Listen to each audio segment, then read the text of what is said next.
ಸಚಿವ ನಾಗೇಂದ್ರ ರಾಜೀನಾಮೆಗೆ ಬಿಜೆಪಿ ಒತ್ತಾಯ. ಕೋಲಾರದಲ್ಲಿ ಬಿಜೆಪಿ ವಿರುದ್ಧ ಕೋಟೆ ಶ್ರೀನಿವಾಸ್ ಕಿಡಿ. ಸಚಿವ ನಾಗೇಂದ್ರ ರಾಜೀನಾಮೆಗೆ ಬಿಜೆಪಿ ಒತ್ತಾಯವನ್ನ ಮಾಡ್ತಿದೆ. ಕೋಲಾರದಲ್ಲಿ ಬಿಜೆಪಿ ವಿರುದ್ಧವಾಗಿ ಕೋಟಾ ಶ್ರೀನಿವಾಸ್ ಕಿಡಿಯನ್ನ ಕಾರಿದ್ದಾರೆ. ವಾಲ್ಮೀಕಿ ಸಮುದಾಯದ ಮುಖಂಡ ಶ್ರೀನಿವಾಸ್ ಛಲವಾದಿಯವರೇ, ನಿಮ್ಮ 40% ಕಮಿಷನ್ ಏನಾಯ್ತು? ವಾಲ್ಮೀಕಿ ಸಮುದಾಯದ ಮುಖಂಡ ಶ್ರೀನಿವಾಸ್ ಪ್ರಶ್ನೆ ಮಾಡಿದ್ದಾರೆ.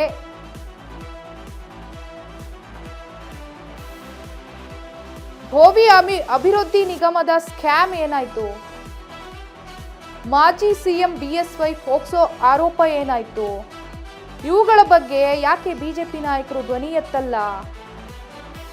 ನಾಗೇಂದ್ರ ವಿರುದ್ಧ ಮಾತ್ರ ಕೇವಲ ಆರೋಪ ಮಾತ್ರ ಮಾಡ್ತಿದೆ, ಅಪರಾಧ ಇನ್ನೂ ಸಾಬೀತಾಗಿಲ್ಲ. ನಾಗೇಂದ್ರ ವಿರುದ್ಧ ಮಾತ್ರ ಕೇವಲ ಆರೋಪ ಮಾಡ್ತಾ ಇದೆ. ಬಿಜೆಪಿಯಲ್ಲೇ ಸಾಕಷ್ಟು ಮೈನಸ್ ಇದೆಯಲ್ಲ, ಅದನ್ನ ಯಾಕೆ ಹೇಳ್ತಿಲ್ಲ ಅನ್ನೋದು ಅವರ ವಾದ. ನಾಗೇಂದ್ರ ಅವರ ಅಪರಾಧ ಇನ್ನೂ ಸಾಬೀತಾಗಿಲ್ಲ ಅಂತ ಹೇಳಿ ಕೋಟಾ ಶ್ರೀನಿವಾಸ್ ಹೇಳಿಕೆಯನ್ನ ಕೊಟ್ಟಿದ್ದಾರೆ.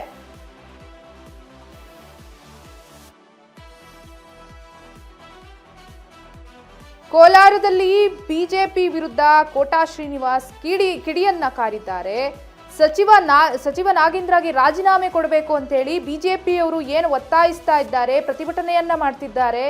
ಅವರ ವಿರುದ್ಧವಾಗಿ ಕೋಟಾ ಶ್ರೀನಿವಾಸ್ ಕಿಡಿಕಾರಿದ್ದಾರೆ, ಆಗ್ರಹವನ್ನ ಮಾಡಿದ್ದಾರೆ. ಏನಂದ್ರೆ, ಬಿಜೆಪಿಯಲ್ಲೇ ಸಾಕಷ್ಟು ಮೈನಸ್ಗಳಿದೆ, ಅಪರಾಧಿಗಳಿದ್ದಾರೆ, ಆರೋಪಿಗಳಿದ್ದಾರೆ, ಅವ್ರ ಬಗ್ಗೆ ಏನು ಹೇಳ್ತಾ ಇಲ್ಲ ಅಂತ. ಅವರ ವಿರುದ್ಧ ಮಾನ್ಯ ವಿರೋಧ ಪಕ್ಷದ ನಾಯಕರಾದಂಥ ಛಲವಾದಿ ನಾರಾಯಣಸ್ವಾಮಣ್ಣವರು ಹಾಗೂ ಏನು ಬಿಜೆಪಿ ಪಕ್ಷದ ಮುಖಂಡರುಗಳು ಇವತ್ತು ತಾವು ಒಂದು ಮಾತನ್ನು ಹೇಳಿದಿರಿ. ಬಿ ನಾಗೇಂದ್ರ ಅವರಿಗೆ ಇವತ್ತು ಸಚಿವ ಸ್ಥಾನವನ್ನು ಕೊಟ್ಟಿರೋದಕ್ಕೆ ತಮಗೆಲ್ಲ ಹೊಟ್ಟೆ ಉರಿ ಬಂದಿದೆ.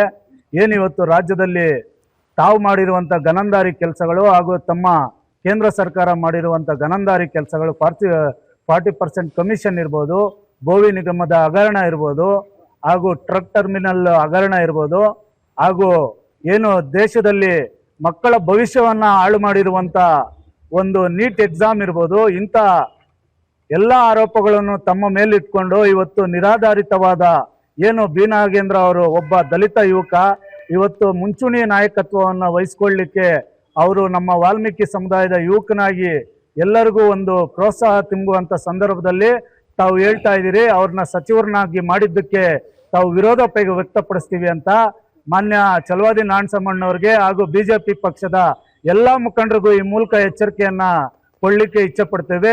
ಏನಿವತ್ತು ತಾವು ಮಾಡಿರೋ ಹಗರಣಗಳನ್ನೆಲ್ಲ ಮುಚ್ಚಿಟ್ಕೊಂತ ಇದ್ದೀರಿ, ಆದ್ರೆ ಒಂದೇ ಒಂದು ಹೇಳ್ತೀನಿ, ಅವರು ಆರೋಪಿ ಅಷ್ಟೇ, ಇನ್ನ ಅವರು ಅಪರಾಧಿ ಆಗಿಲ್ಲ. ಅಪರಾಧ ಸಾಬೀತಾದ್ರೆ ಈಗಾಗಲೇ ಮೊನ್ನೆ ಲೋಕಾಯುಕ್ತರು ಅದನ್ನ ಕ್ಲೀನ್ ಚಿಟ್ ಕೊಟ್ಟಿದ್ದಾರೆ. ಕ್ಲೀನ್ ಚಿಟ್ ಕೊಟ್ಟು ಈಗಾಗಲೇ